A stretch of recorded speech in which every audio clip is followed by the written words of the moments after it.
Salut! Aujourd'hui, je veux faire le numéro 8 et 9, page 51. Numéro 8, la question compare. On a un entier avec une fraction 4 neuvièmes. Est-ce qu'on peut comparer un entier avec une fraction? Non. Alors, il faut transformer l'entier en une fraction.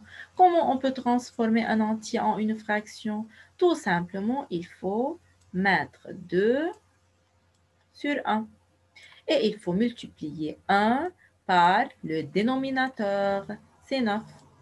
Alors, 1 fois 9, en haut et en bas. La réponse sera 18 neuvième. Maintenant, les deux fractions ont le même dénominateur. Il faut comparer le numérateur. 18 et 4, qui est le plus grand? Alors, le plus grand, c'est 18. De la même façon, il faut écrire 3 sur 1. Et il faut multiplier 1 par le dénominateur. Le dénominateur, c'est 2. En haut et en bas.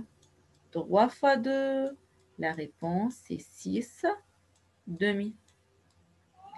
Alors, les deux fractions ont le même dénominateur. Il faut comparer les numérateurs maintenant. 6 et 7, qui est le plus grand? C'est 7. Encore, on a 11 demi sur 5 et 5.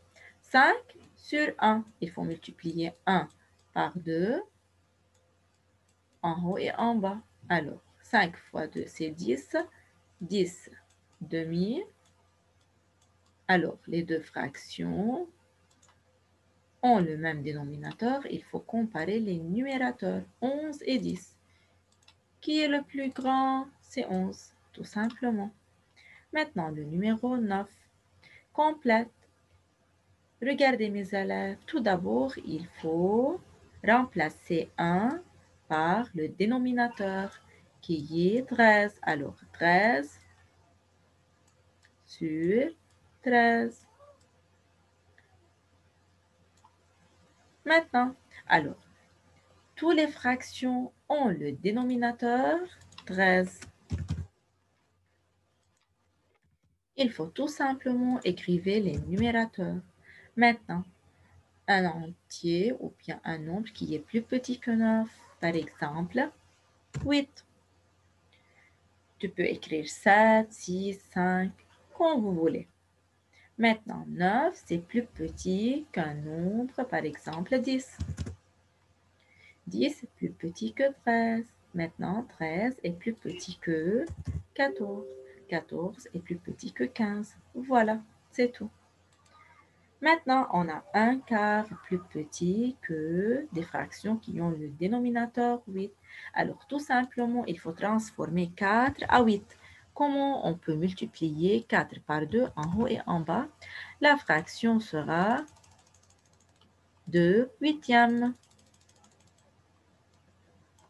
Alors, est égal 2 sur 8.